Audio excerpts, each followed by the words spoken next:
Good evening, once again, challengers, judges, and fans. It's been a journey up to this point, but after tonight, there will be 2 shooters and 1 challenge left. How amazing it has been to see these 3 women make it this far. Congratulations to all 3 of you for giving it your all every single week. So, good job. Tonight, we look at the challenge put forth by the judges. The shooters were asked to photograph a song.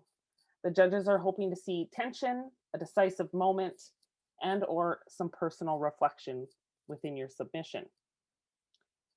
So speaking of our judges tonight, we would like to thank our expert panel for their wisdom and expertise every week after week. So welcome back Darlene Hildebrandt of Digital Photo Mentor, Tammy Darren of the Photographer Studio, Amy and Jenna Hobbs, the duo behind Hobbs Photography, and last but not least, Leroy of Leroy Schultz Photography. Our guest judge tonight is Nicole Shudra. She is the owner of Fireside Images in Sherwood Park, Alberta. She's a producer of archival quality art prints. This is a family-owned business, and their main focus is to ensure that your family is happy with your new custom artwork. When you deal with Fireside Images, you get you get a personal specialized experience from a small business. Nicole joins the shooting range for Judge's Choice, which is a great match since Nicole has her entire house wired for music. Every room in her house has built-in speakers, so she's stoked to see what the shooters have created. When we listen to music, when we listen to music, all the sounds are given to us in a certain order at a given time. Notes and their order do not change. The artist may only interpret the score in their own way. However, the listener is not able to change a thing. They have to accept it as is. In the case of photography, the situation is completely different. When it comes to the order, sorry, I'm losing my place here. When it comes to the order and time of looking at visual elements of the photograph, each person sees the image differently. They start looking at a certain area of the image, the one that draws their attention the most, then moves on to other areas without any anticipated pattern. The great Aretha Franklin once said, and I feel like this can include photography as well, music does a lot of things for a lot of people. It's transporting for sure. It can take you right back, years back, to the very moment certain things happened in your life. It's uplifting, it's encouraging, it's strengthening. All right, it's time to get this show on the road. We're going to start with slide number 1. This is a collage of the 3 images this week. Okay, we'll move on to slide number 2. This image was done by Shalene, and it's called Country Roads Take Me Home. Shalene's inspiration for this image was from the song Take Me Home, Country Roads by John Denver. Shalene, the judges have said that simple is better, but pay close attention to the details. You decided to stick with a really simple image this week. How did you decide on this particular road, and what was the significance of the person standing beside their car? And would you hang this on your wall?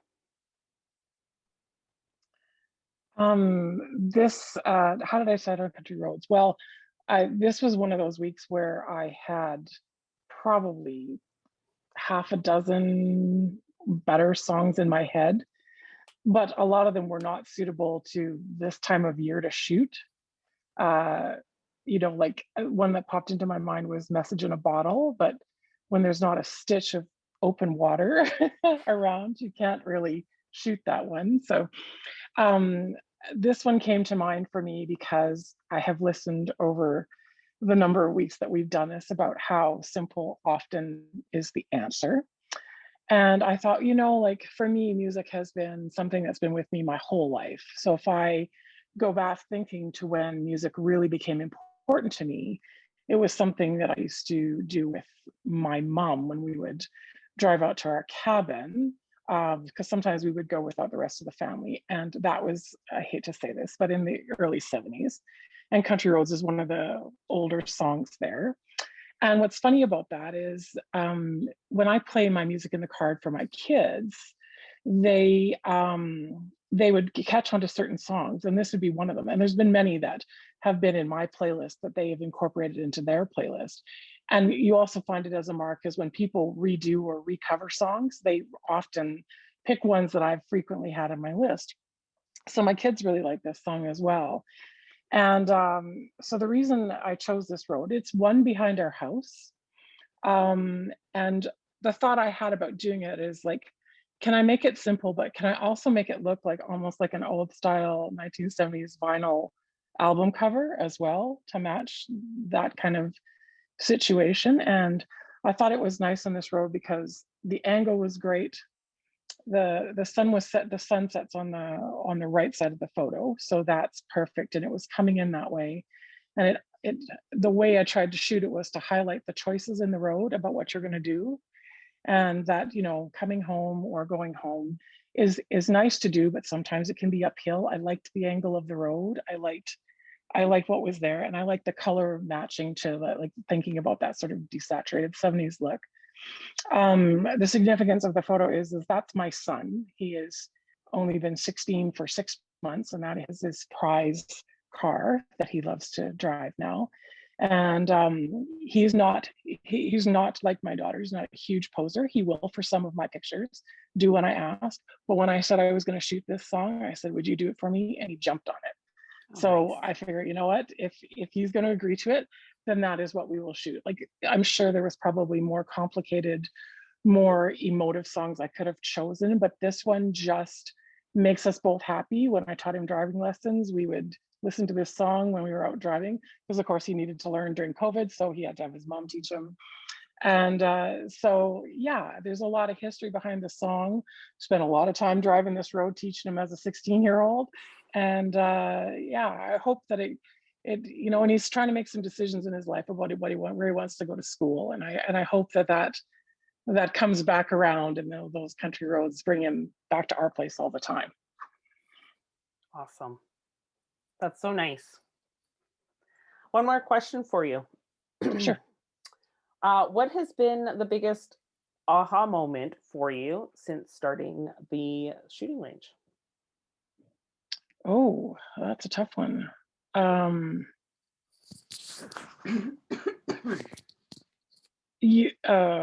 gosh, that is really tough. I've had several that I've always sort of thought of myself as never being able to do everything. I thought, well, you really should probably just focus on one or two things. But when you put it out there and you put these challenges out there and you put a time limit on it and you say, come on, put your brain in gear and get something together. In fact, you actually can pull other stuff together where you didn't think you could do it. You may not have done it as well as you would have liked to, say if you had an extra week or a little bit more time, or you could have collaborated a little bit more with people who kind of know you a little bit better and flesh out your style a little bit. But deep down, I think the aha moment is that when push to shove, you can come up with all kinds of things. Some of them might not be your best, some of them might not be in your wheelhouse, but you can still do it when pushed. Yeah, good. Thank you. Leroy, shooting on a bright sunny day is always a challenge. What tips do you have for shooters on how to make the most of the sun when it's shining? Well, I guess it depends on what it is you're shooting. I mean, the sun can be challenging if you're shooting something like portraiture, right, where it'll lead to squinting and things of that nature. But when you're dealing with other things, you can sure use the sun to your advantage to create like a sunburst, depending on what aperture you're shooting at and what lens and whatnot. I think really you use that as an ingredient to see what shadows are being thrown by the sun. Yeah, it's hard to come up with a generic answer to how to shoot with the sun, because there's this whole complex of decisions that go into using the light that's produced by the sun in imagery. So let me ask you this then, the use of sun in this image, can you tell me your thoughts on that then? Yeah, so I guess I'll answer that and go into a little bit of my critique of this image. I see a whole bunch of shadows here. You know, it looks like it's probably a late day in the sun, and you can see how there's shadows being thrown. It appears to be thrown across the road. I really would have wanted to see that emphasized, because that would have brought a really nice sense of play into the image that's already there with the compression of, I'm assuming you used a long lens, a telephoto lens lane on this, which I think is awesome. So in this case, I mean, the shadows are really muted. They're very subtle. I would have wanted to see those shadows really brought out in a way that could have made this image stand out and be more moody. The other critique, the thing that bothers me about this is, if you look closely at the power lines and the signposts, everything seems rotated to the left, which psychologically causes, you know, most viewers some distress in very subtle subliminal ways, because it just seems like something is collapsing there. So that's one thing also that I would have wanted to see addressed. So sorry about that, Leroy. They actually are rotated to the left, because that's the wind direction. Like naturally. Is that true of those signposts too? Absolutely, 100%. The wind blows so strong from that direction. They are all naturally rotated. Interesting. Yeah, you'll drive up that whole road, and even our, like, that's the side of our house that's blasted. So I'm afraid it's unavoidable, as that's the way it is. nature's. That's the way it is. Well, and I yes, noticed. you're right. I did use a telephoto on that. So yeah, thanks for that. Yeah. Mm-hmm. I noticed there seems to be a structure kind of on the top right there that's dark, and that is level. So that's the only sign that it's like, okay, well, is this way, or No, the wind totally took care of that. And actually, it is a structure out there, and it is tilted. If you get driving up on it, it is actually blown. It's a bale structure, and okay. it's like a housing thing, and it's all tilted, and it is all wind related. So that is not a photo distortion. That is the road. So, you know, as we see you, you know, assuming we see you next week, if your hair looks windblown, we'll excuse you. Yeah, that's why. That's the answer. Thank you, Leroy. Nicole, Shalene opted to crop her image square this week. This is reminiscent of an album or CD cover. But how important is paying attention to cropping when images go to print? Would you have to make a custom frame to stretch this image? No, not personally, because I don't mass produce. I custom every frame. They're all custom. But I will say photographers often crop in close and then send to print, and a good portion of the important parts of the image are lost wrapped around the edges. So if I had any critique for any photographer, is to leave a little more border for us poor printers, so we have something to put around the edges. And square is pretty common, and actually quite desirable by end users. Right. Tammy, in photography, we at times are creating a sense of structure and order out of chaos, simplifying and refining our compositions down to their strongest fundamentals, hopefully still including the elements that best convey the inner workings of our heart and soul. Often the most compelling compositions contain only 3 or 4 major artistic ideas. This image was inspired from the song "Take Me Home, Country Roads." Do you find the composition of this image to be in line with the lyrics of the song?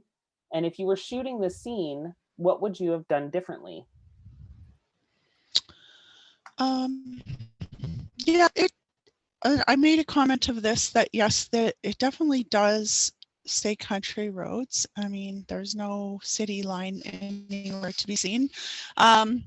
There is telephone poles, there's lines of the road, everything. I like the leading lines of that. It is a little heavy on the left because the telephone poles are only on the left, but it is definitely country roads. What I would have done differently here, I definitely would have made the contrast a little bit better, the color a little bit brighter, but you did say you did that on purpose. But there are ways of doing it where you can bring all that elements out. Like Leroy was saying about the shadows, it would have been nice to see them maybe burned a little bit to make them darker, or the contrast somehow fixing that up. Differently, also, I did make a comment about the car. I wasn't sure why he was out of his car. I was like, is he broke down? Who's he talking to? Or is what's happening? Why is he on the side of the road? So I think that's the only thing I would do different. I would have found a way to maybe show a vehicle driving through that country road, maybe with some dust kicked up, if it's possible this time of year. Something to show the motion of this country road taking that car home. So I think that's what was lost with me, was that the car was stopped, and all I was wondering was, what's going on? Are you okay? Are you broke down? Not driving anywhere. I guess that's what I'm trying to say. But yes, great job though. Thank you, Tammy. You're welcome. Hope, let's move on to slide number 3, please. This image is done by Rain, and it is You're Gonna Be Okay. She chose the song You're Gonna Be Okay by Brian and Jen Johnson as inspiration for this image, for her image this week. Rain, this week you picked a song that even you weren't familiar with. What about it resonated with you, and how did you come up with your concept? And would you hang this on your wall? Hi, yeah. So I had a couple song ideas, and then I was like on YouTube, and it gives you like suggested songs. It just keeps playing, and this one popped up, and I like just cried. I was listening to it. I just was like, it just felt like, I don't know, it just felt so like validating or normalizing. And honestly, this image just popped into my head. Like it just was in my head. And so I just got excited about this idea more than the other ideas. And so I was like trying to buy a rope and it was awesome. So yeah, I actually bought, this is a tow rope. It's a 10-foot tow rope I got randomly from a steel worker place on like Marketplace for $5. I was like, great. And then I was like, gotta find somewhere to hang this. And so that's it's just kind of like snowballed from there, and it just worked out. And I did a couple different shoots. I shot multiple people in a couple different locations, and this is the one I came up with. And I definitely this week had on my mind that the part of the brief that was like, would you put this on your wall? And that was definitely a factor in how I wanted to shoot, because for me, I thought about it literally, not even for the competition necessarily, but I was like, what would I want on my wall that would encourage me or like be cool in my house? And I was like, I would totally hang this as that reminder of like, take one step, like look for the light in the darkness, like you're gonna be okay, kind of thing. And so that's, yeah. Awesome, thank you. And also the same question as Shalene. What has been your biggest aha moment since starting the shooting range? Yeah, I do have an aha moment that has presented itself to me every week, and it's that I need to not be attached to anything. And I realized that in the very first week, actually, because I did shoot a totally different concept that took me a lot of time, and I was totally in love with it. And then I think I was just talking about it in the challengers group, and it was like the first day. It was like the very next day I shot it, and I was like, I'm done. It's Monday, and I was just so excited. And I need to let all of that go. And that has been my biggest aha moment. Like, even for the light one, the shot in the dark challenge, my first concept, I drove an hour out of the city and completely pre-planned and met people there and spent so much time taking the photo of the guy against the wall of graffiti, and I needed to let that go. I needed to let the investment of that time go, and how much I honestly love that image, because when I went and took the other shot, I was like, this is the one. And I think just releasing the control of that, and really rereading the brief and letting myself be more creative. And I think you said, Billy, like, lightning can strike more than one time.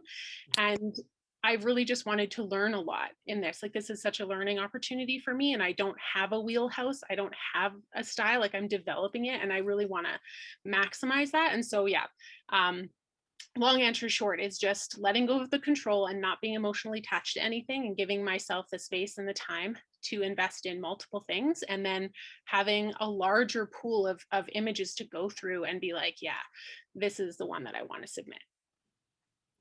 Awesome. Thank you so much, Reen. Hobbs, at any given moment, we are processing and absorbing a ton of information when practicing our camera work, from technical and equipment considerations to lighting and composition. We then interpret this information through our own eyes and emotional filters. When you listen to the song and view this image, do you think that Rain was able to get the message of the song across while considering the technical as well as the emotional?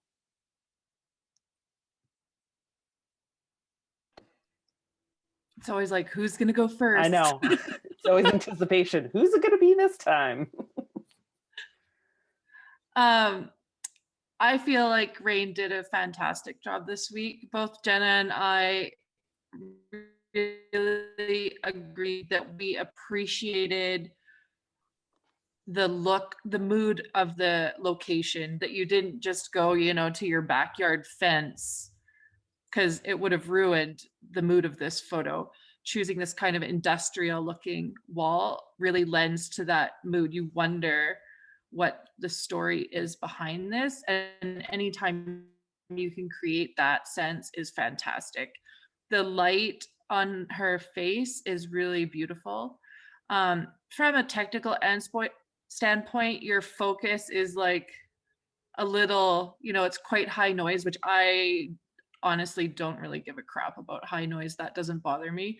But then it looks like your focus is just missing a little bit when I zoomed in on this in Lightroom on her face. Thank you. Jenna, did you want to add anything? What I really enjoyed about this image was that, yes, it told the story of the song, and technically, other than a few details, it was great. I loved that it told a story for the viewer to interpret. Why is she wearing that dress? Where is she? Why is she climbing that rope? I love that she's a woman. I love that she's a woman of color. I love that she's barefoot. I love that she's gripping that rope. One thing is, we wish there was a little bit more emotion on her face, unless that was intentional.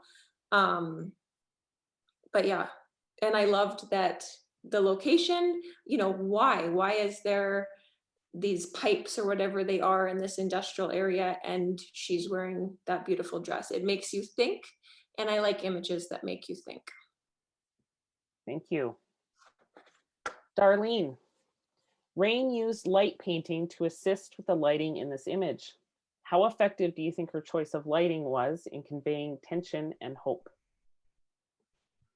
I'm glad you asked that, because I was actually going to ask her how she lit it. I think it's really effective.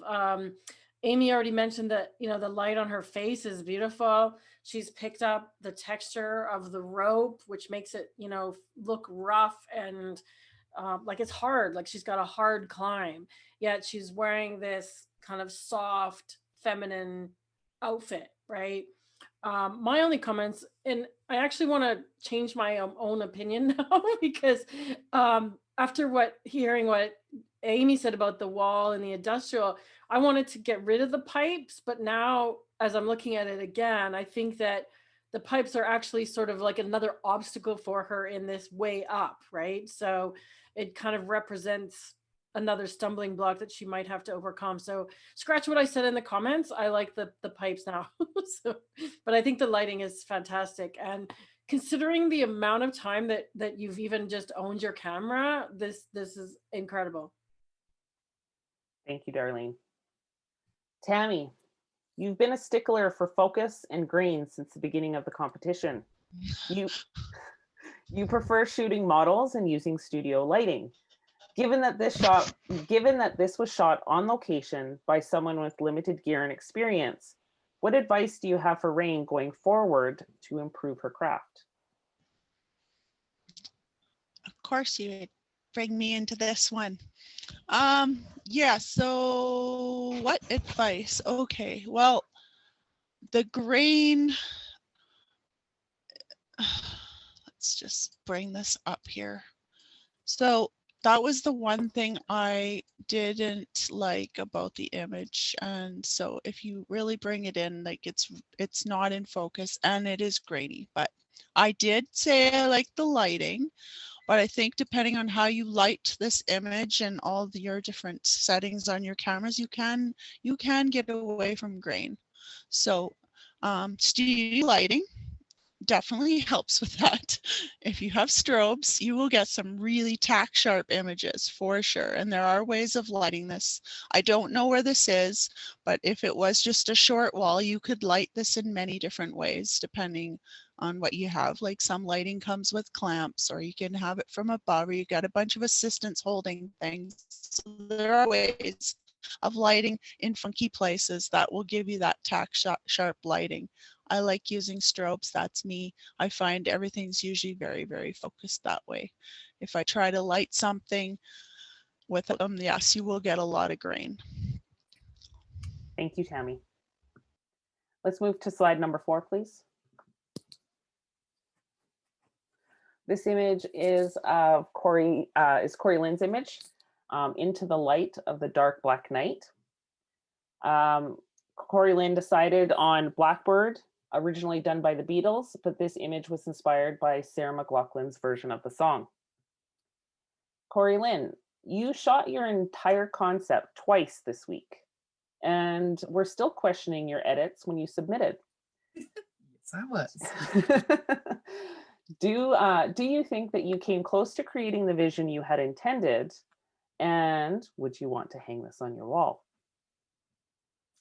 So yes, this image actually is very close to what I had pictured in my head, for the most part. There's things that I would have liked to have had more time to work on, but you know how you get lost down the rabbit hole in Photoshop. I would absolutely hang this on my wall. And I've already promised a print of it to the model who sat for me incredibly patiently. 2 times, right? Or 2 times, 2 hours, both times. I kept saying to her, do you need to get up and stretch? Do you need to move? She's like, no, I'm fine. And I'm like, your bum must be so asleep. So she was incredible. And she just sat there while I moved lights and moved things and re-broke the wing and did it was crazy. So everybody needs to have a muse like this. She is definitely one of my favorite people to shoot. So fun. Mm-hmm. And I have to say, when my first images did not turn out on Friday night, and I let her know that I wasn't going to be able to use them and I was going to have to reshoot something else, she said, well, we'll just have to do it again. And like totally freed up her whole, like she was amazing. So it's fun. It's nice when you can get somebody who's so willing to help you out with your vision. Yeah. Definitely. Absolutely.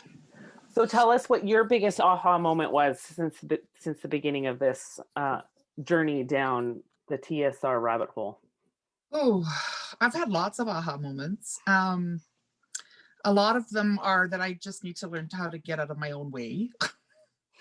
I kind of get stuck in I come up with an idea and I don't let myself expand on things as much as I need to or would like to.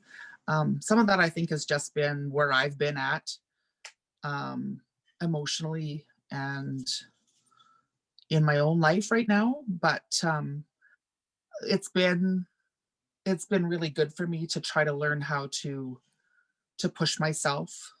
And I'm such a procrastinator. This competition has been extremely challenging for me in that trying to get all my thoughts together and get everything done, and then still leaving myself enough time to do the post-production work. So it's been really good for me though. Awesome. Mm-hmm. Hobbs, how effectively did Corey Lynn manage the use of details to convey mood? I think she did a really good job. Amy and I talked about the mood in this photo. There's definitely a mood that we love. The location, like, where is that? Did you break that window? Look at the curtains, the mirror. You know, you can see the girl and the makeup. All of it adds to this mood that we love. The light outside, you know, was that a light that was there, or did you put that light there? The light on her face is beautiful. And then everything else that isn't lit. The one thing we didn't love was the blackbird in the moon. Our preferred taste is a little more subtle, but all the other details we thought really added to it. Awesome. The moon came in and came out several times, but I decided that it needed to be there for in my own head. So I'm glad you kept it then. Yeah, I mean, second what Jenna says. First of all, am so appreciative of you either creating or finding this location. I think all of us that have scouted for locations know how time consuming it can be. And when you're doing conceptual work, there's so much thinking involved that when you only have a week, that doesn't leave a ton of time to find a location, especially from a fellow procrastinator over here.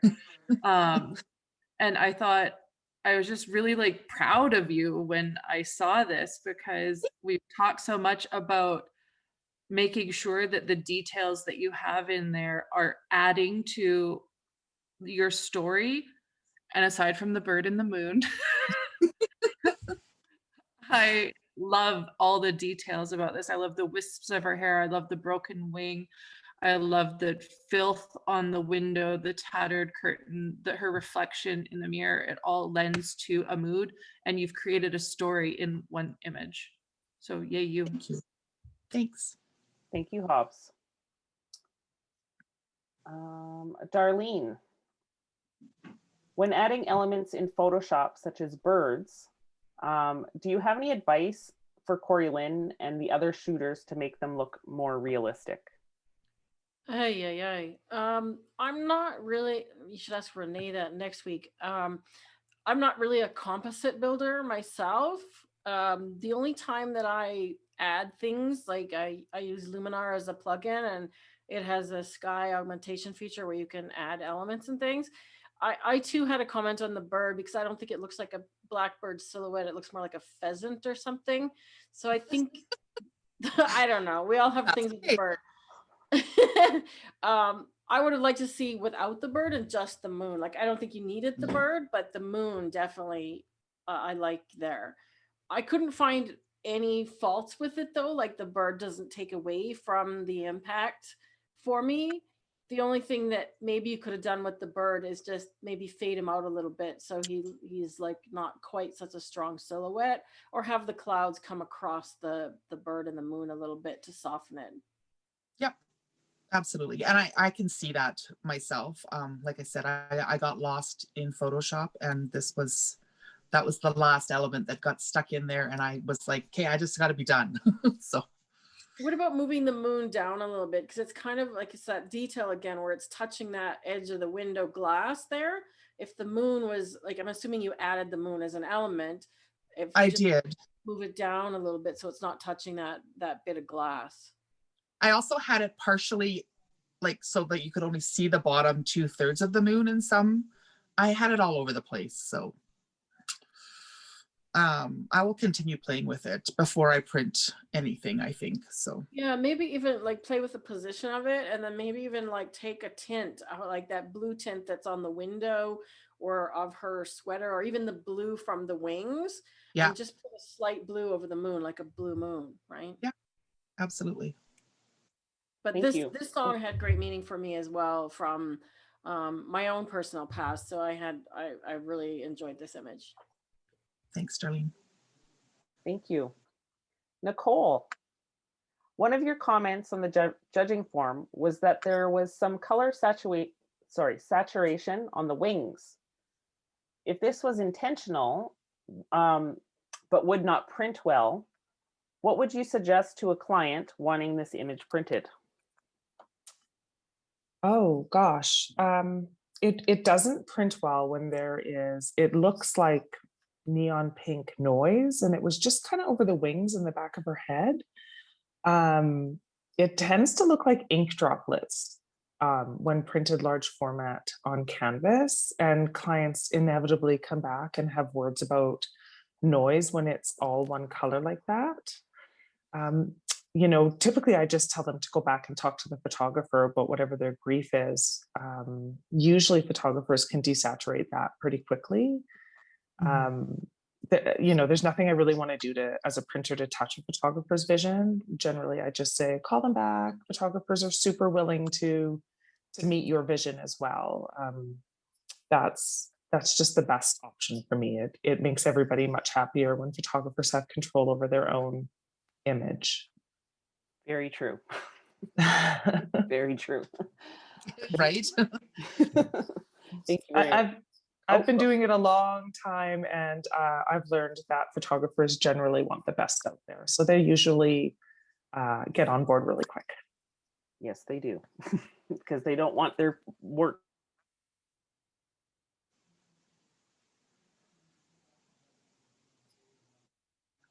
Roy, the combined elements of music and photography can help us capture a state of mind. Uh-oh, did I cut out there? You did, but you're back. Okay. Yeah. Should I start over again then? Sure. Yeah, maybe. Okay. Leroy, the combined elements of music and photography can help us capture a state of mind, suggest a feeling, or even evoke a sense of time and place.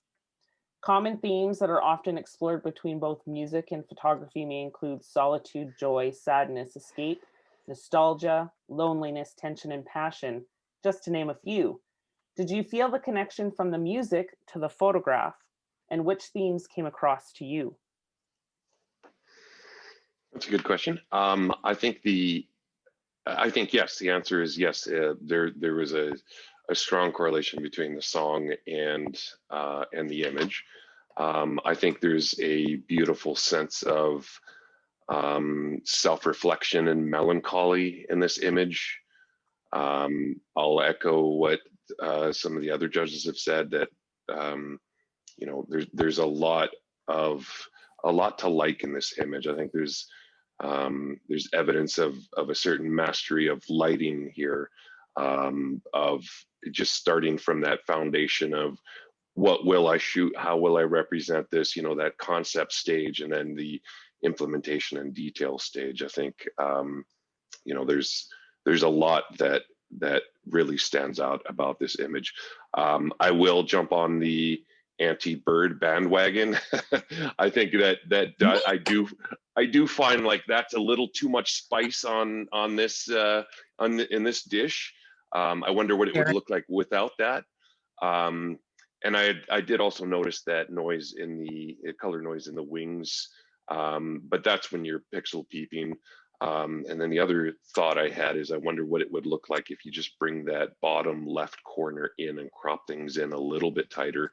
But overall, I think this is a masterful image, and I think you should be proud of your work with this, Corey Lynn. Thanks, Leroy. Hey, judges, feel free to add comments or critiques to any of the images. I don't have any more questions for anybody. Yeah, just raise your hand if you want to speak. Go ahead, Darlene. I just wanted to be the advocate for grain and noise because I actually love grain. Coming from a film background, I used to shoot 3200 ISO black and white. I used to shoot infrared black and white, and I add grain to my images sometimes. Like the one that Rain shot, I would actually embrace that and add some more grain. And there's a difference, but in the look of digital noise and grain. And if you can replicate it, like what software are you using now to do some editing, Rain? I'm still just using Snapseed. Okay, so you're doing it on your phone. I think if you go to my YouTube channel, I post a video for you in the main group, but I've got a bunch of videos on Luminar. It's really easy to use for beginners, and you can use it on your computer. You can do it on JPEGs or RAW files. And it has a really nice film grain that you can add. So it adds a nice effect. Or you can add like a texture overlay to make it sort of look old or grungy, or even like a sepia tone, that kind of thing. But that's a really nice edit for Snapseed, I have to say. And the same with Corey Lens. I mean, I would not say that grain is a bad thing there. I actually didn't even look at these images on Lightroom and zoom in. I wasn't pixel peeping. I just wanted to see the full image and have the impact of the full image. So I didn't even notice the noise, like maybe the color noise get rid of, but honestly, I would like some grain on both of those. And oh, sorry. For your Shalene, like the, since you mentioned the 70s thing, I would have loved to take it farther instead of a different direction, like what the others suggested, which is more shadow, more contrast. What if you give it like a cross-processed look, you know, like that real 70s faded photo look where it's like bluish, greenish, some kind of weird color, right? Something like that. And the other thing that I didn't mention in my comments, but I thought of it again tonight, is what if the car was like zooming down the hill with that dust behind it? Because to me, Take Me Home on the country roads, because my grandmother lived out there by New Sarepta. That's what I'm seeing going down those roads. Is that yeah, I did try a couple of those, and there was a couple that I shot in a different direction, and a car came through at the same time and created the dust, and I almost used it. And then I almost used that greeny one, and I almost used a straight up black and white. And I must have spent probably more time deciding which one I was going to use than actually editing any of them. So yeah, I lucky enough I got all of those, but it was like, it came down to he chose his top 4, and I let him say the one that he thought was the best. And I'm like, because I liked them all, so it was like, whatever, it's all good. But yes, I did get the dust. That would have been cool. Awesome. Shalane, I'll add something that I meant to add when I was talking about your image earlier. Excuse me, and that is that I really love the context, the story that you told us of how you came about to pick that image and create it, and even just involving your son in this and teaching him to drive and all of that. Photography is just such a personal thing for all of us, right? That the motivations that we have drive us to produce images that speak to us, and I think that's evident in especially in listening to what you had to say about your image tonight. And I mean, that's I think for me, and probably for most of us here, ultimately photography is about expressing our emotions, and clearly you're emotionally connected to that image, and I think that's great. Thank you. Any other judges want to weigh in before we move on? No, all the judges were impressed this week. Nicole, I have one last question for you. As a professional printer, you see all kinds of technical glitches when people submit their images, from inadequate resolution to wonky colors to crops that won't work. What kinds of advice do you have for the shooters going forward if they plan to provide printed canvases for their clients? Oh, resolution is a big one. And how you share it to your clients, if your clients are printing your work, is a big one. It's complicated. Sharing files with printers or clients is complicated. Spend some time learning how works best for you, because you will inevitably have to talk someone through that process. I have seen so many clients pay very good money for beautiful photographs and save the thumbnails. And they go to print and they're frustrated, and the photographer has since, it was a year ago, the photographer is not carrying their full format file anymore. And these beautiful photographs will not even print a 4x6, and they're frustrated. And it's just such a shame. So really understanding and making sure your clients understand that they shouldn't, or clients also screenshot it, and then they will send me to print a screenshot with the black borders on the top and the bottom, and the time and their battery and all the good things. So, if you're going to sell digitals versus selling canvases, I of course want you to sell canvases and make money on it, because that's what you're here for. But if you're going to sell digitals, make sure they understand how to display your work, because what people see represents you, typically not even me, it represents you. And sometimes I can call you guys and I'm like, hey, your client has sent me this and this doesn't look like you. But sometimes I don't know you. So learn the sharing aspect of it. It's a really important end use representation of your work. I wholeheartedly agree with you, Nicole. Thank you. Great advice. So before we head into the results, we would like to announce the prize package for the winner and soon to be the shooting range's first range master. So our final prize package is valued at over $1,000 in cash and prizes. Cash prize is $420. There is a Wacom Intuos Bluetooth editing tablet, a 1-hour mentoring session with Tammy Darren, studio rental credit for the photographer's studio, makeup artistry by Kaylee Darren, a $50 voucher for a dress rental from local designer Enchanted Ever After, Michelle Bossert, a 1-month Zoom membership to No Excuses Fitness, and a beaded keyring by Jillian Violet Creative. We'll have more information about the prizes and the vendor shout out on Friday. Darlene, did you have your hand up? You mean the 1 hour with me or with Tammy? Tammy had offered one. We didn't have anything submitted by you, but if you're offering it, we will add it to the Yeah, I the told prize you guys package. last week on when we were talking, I said I would give a 1 hour mentoring as well.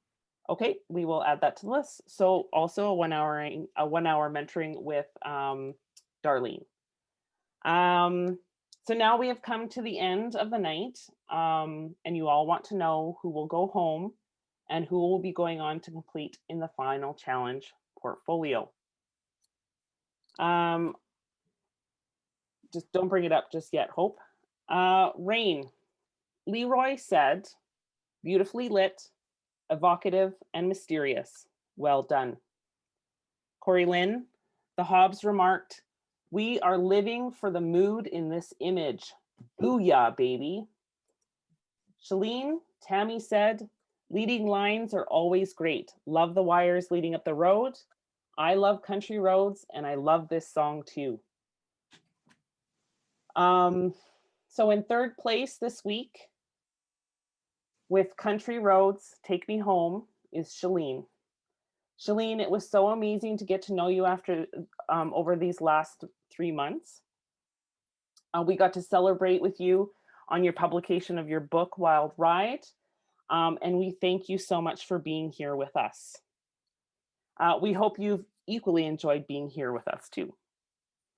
Would you like to say anything?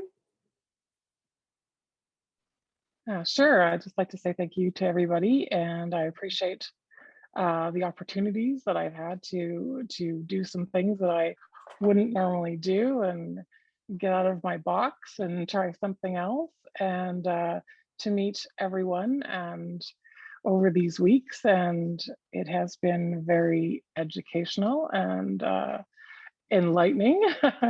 I've learned so very much, and I appreciate the opportunity, and I wish everybody else the best of luck for the rest of the competition.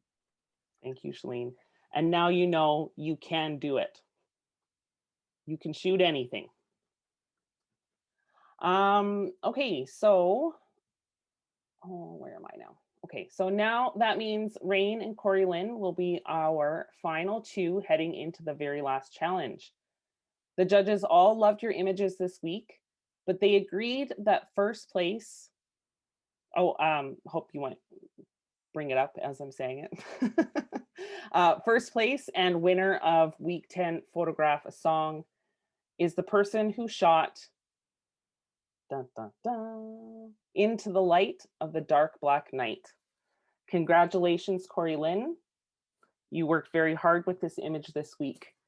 What would you like to say? I just want to say thank you. I feel like I got the depth of the storytelling this week. And this is the first week that I really felt like I could pour the majority of my creativity into my image. And then some stars aligned, which was lovely. But I really appreciate this one this week. The song means a great deal to me personally, and so I'm very touched that my image was chosen this week. Thank you. You're welcome. And this week, Corey Lynn, you win an 11 by 14 print of Into the Light of Into the Light of the Dark Black Night to hang on your wall. This image will be printed with love and care at Fireside Images and is provided by the TSR admin team. Awesome. I'm super excited. We're excited to see it once it's hung up on the wall, and you take a photograph and you make sure that you send that to us. Absolutely. And tag Nicole. And tag Nicole at Fireside Images. Yes. So, you know, photography has a way of making you present in the moment. The feel of the camera in your hand, its weight, the strap around your neck, the connection that you make when you bring the camera up to your eye, and the physicality of moving around a subject, exploring its potential and discovering the best means of photographing it. This is what makes photography an art, something that's truly yours. Stay present in the moment, always. And I'll leave you with one last quote before we say goodbye. Photography is a way of feeling, of touching, of loving. What we have caught on film is captured forever. It remembers little things long after you have forgotten everything. Aaron Siskind. So, folks, get pictures done, and good night. Thank you. Thank you, everybody, for being here. We appreciate it so much.